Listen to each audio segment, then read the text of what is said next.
man. That's rough. Shout out to B Meeks. Agree to disagree. That's his team, but let's move on.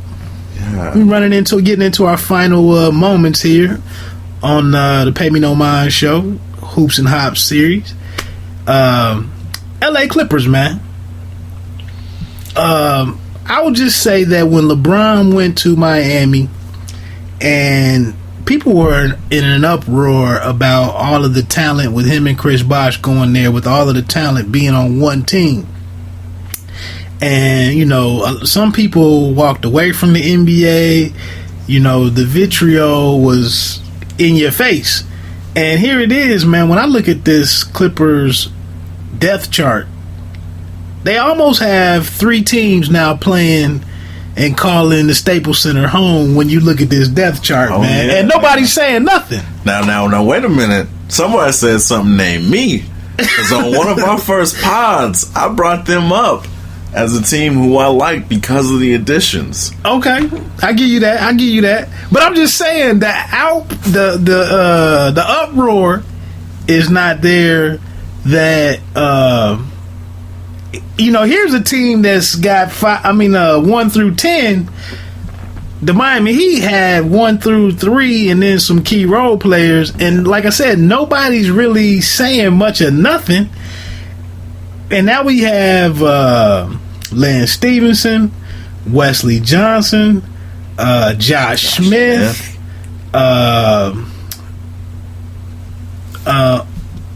they still got Jamal Crawford. Still have, the NBA 6-man. They still have, Austin Rivers made some strides last year.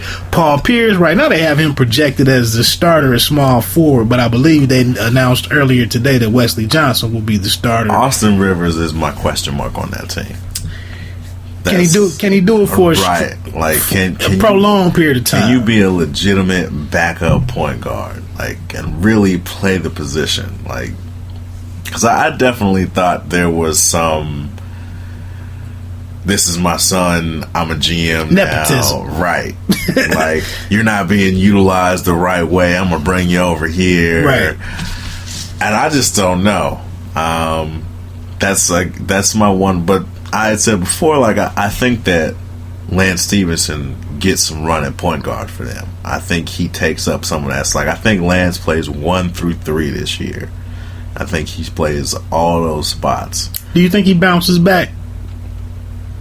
I don't think he's Pacers Lance, but I think he's a definitive level above Charlotte Lance.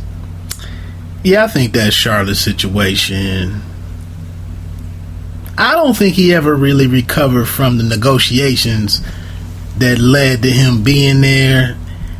He obviously to me, he seems to be like an emotionally driven player. And when LeBron made some moves, and it was well documented that when he took the money or went to Miami, he didn't handle making that decision well. And I just, for some reason, I see Stevenson as that kind of guy that this is like a third act for him in his career, and he's coming from has that lower role where he needs to work himself into it, and he's not going someplace where they expect him to be the guy the guy that puts them over the hump. Yeah. Here, I think he'll find that comfort. The expectations are lower, but the possibility is high. And I would expect that him and Doc Rivers have a better relationship. I think that's one of the key things to having Rivers is his personal, his interpersonal skills that his ability to really be a player's coach. Right, exactly. Yeah, and I think, I think Paul Pierce plays a big role in that too.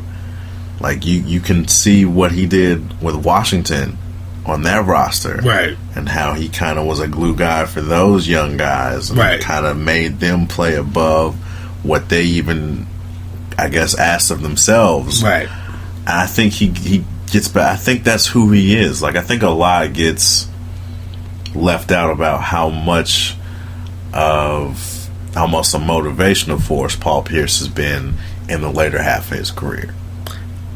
I think it's also a great addition when you bring in a guy that you can pass the ball to on, with 10 seconds on the clock or 3 seconds on the clock, and this guy can take the shot and make it. Yeah. I've been hard on Chris Paul, thinking that the window was closing for him. I think he has another shot here. I think one thing that we're not looking at is that the injury bug was like a second or third team NBA player last year. Yeah. And the injury bug affected a lot of stuff. I mean, it obviously affected the finals. But I'm just saying, if Chris Paul can be healthier, if Austin Rivers can get some more minutes, and limit, some of Paul's the energy he exerts during the season. To your point, I don't know if JJ Redick, and I'm not saying that it should happen because I like JJ Redick, but I'm not sure if maybe he loses as much time as he, being with the first unit with Stevenson, Johnson, and Paul Pierce. Yeah. Does and Josh Smith. Listen, I'm a big Josh Smith fan. I think we talked about this off pod one time. Like, I'm a huge Josh Smith fan as long as he's not with the Pistons. Exactly. Like, he just was a terrible fit for the Pistons. Josh Smith is a power forward, and in today's NBA, you can get away with playing him at the 5. And look, I think his defense is still underrated. I think he goes out there and gives effort every night. He's got a high basketball IQ, even though he doesn't always use it. Right. And I think he's going to be a big part of that team. And I guess that's my thing. Like, you could almost take their bench and put them on a different team, and a lot of those guys start. That's why I say it's really 3 teams inhabiting Staples Center, in my opinion. And I know people could get at me at PayMeNoMindShow at gmail.com if you want to. But Josh Smith, Griffin's his game away from the basket has come a long way, and some people are saying that he can get into the MVP discussion this year. But I'm almost as comfortable with Josh Smith at my power forward being away from the basket. Oh, yeah. He puts it on the ground better than Blake. Debatably probably has a better back to the basket game. Like, you can join me in getting some bad emails too, maybe. But GregRaps937 right, at gmail.com. Right. I'm just saying, when Josh Smith, a focused Josh Smith, a well-coached Josh Smith, that's not a big drop-off between Blake Griffin. And I think Griffin benefits from having a bad defensive matchup on him. Yeah. I mean, the NBA bigs, there's only a handful of them that are of note, are noteworthy, and I just think Blake Griffin, he gets hit a lot. Right. Yeah. But before we get into this last comment, so I asked you earlier before, as I sent you the notes, who has more pressure on them, man? The Clippers, Doc Rivers, or the Cavaliers, David Blatt? I know Doc Rivers has a championship. He had a stellar great NBA career. Blatt has kind of been undermined. Who's more pressure on? To me, it's not even really a serious competition. To me, it's David Blatt, hands down.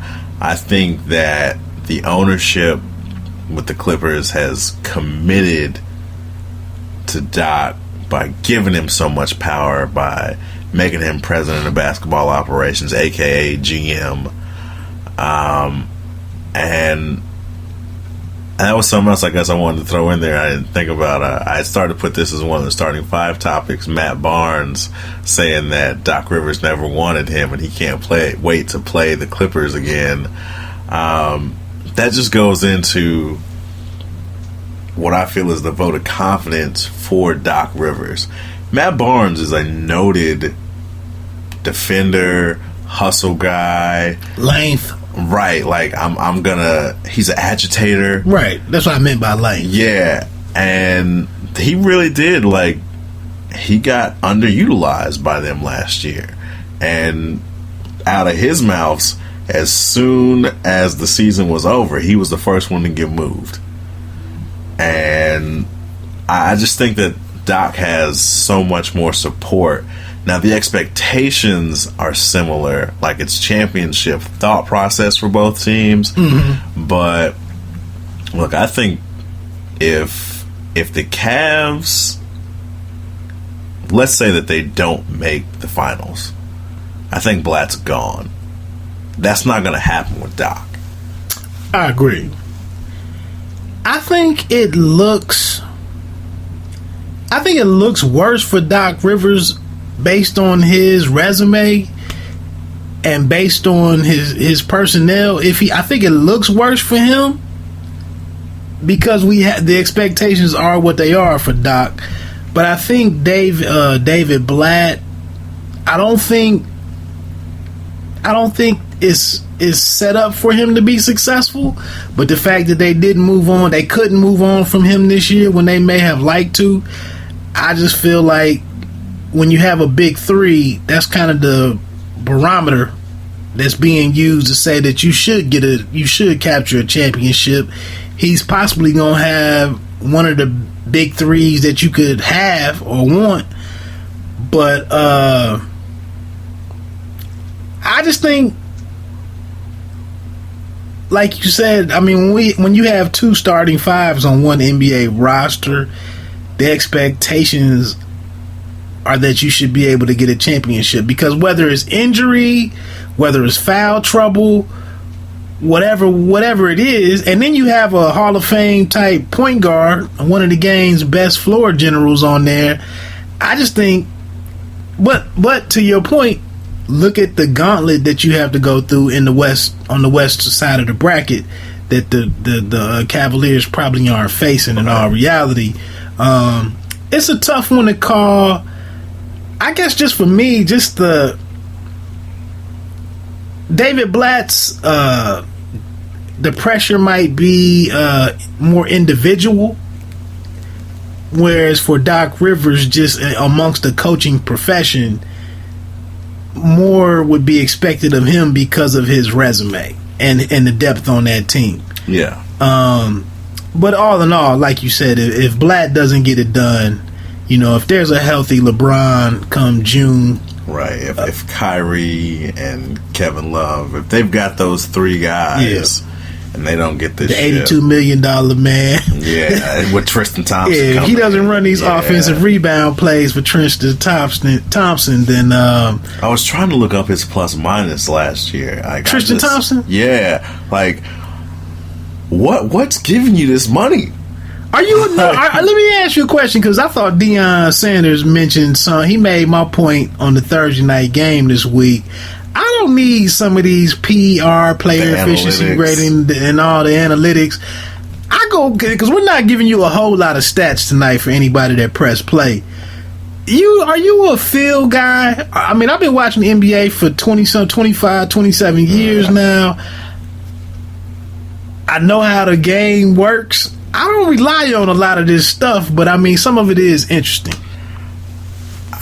Yes and no. Like I'm probably 60% feel, 40% analytics. I think there's definitely a science behind all of it. I think chemistry and IQ have a high role in things, but at the end of the day, you got to play. Right. I see you as you're a little more numbers oriented than me. Yeah. Which is no big deal. Hey, let's get ready to close this down, man. We had 90 minutes. Like I said, I fully appreciate anybody that's pressed play, rocking with the Hoops and Hops show, or the series in the Pay Me No Mind show.